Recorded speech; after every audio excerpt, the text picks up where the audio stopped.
What is going on, guys? Welcome back. Commentary for you. I want to talk to you about this article from the Big Lead. It's just about a month old, but honestly, one of the most telling articles I've ever read about a game review. Now, granted, with all that said, I think they still give the game about a 6.7 out of 10.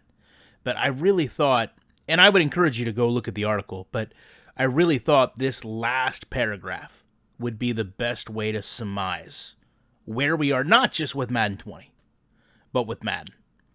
In this generation of sports games, Madden 20 should be a much better game, one that could finally make up for the recent legacy of laziness and lack of inspiration that EA Sports has given its players for the last decade.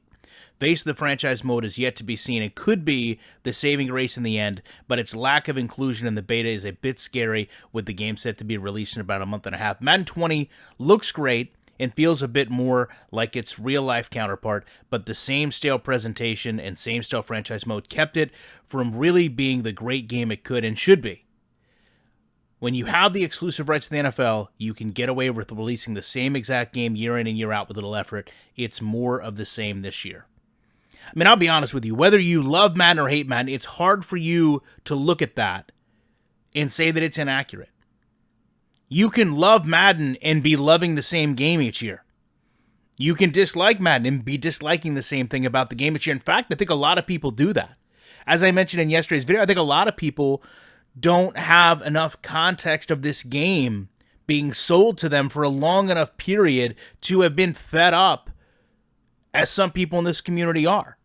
And that's why when you look at the comment section, when you look at creators, when you look at what EA does in terms of their programs, it almost creates a divide. It creates people that are overly optimistic and happy about the game, which is fine, but there's a stark contrast between people who are feeling like they've been sold the same thing, are tired of getting the same product, and constantly feel like they've been sold a product that they're not receiving. And I really can't think of any other community that deals with a divide like we have now. And I think in large part it really is because, one, the community in many ways has moved on because some people just don't buy the game, don't want the game, have fallen out of video games, whatever the case may be.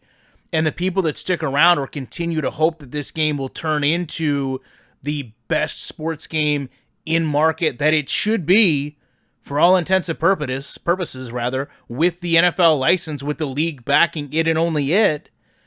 And yet, for some reason, we just don't see that come to fruition. I'm actually going to work on a video tomorrow. Going to be one of the longer videos. I know you guys like the long videos where I talk about the biggest disappointment that I have with Madden. And it may surprise some of you. There's a cliffhanger. I don't always leave you with one. So you know I will be back in the week with more commentary.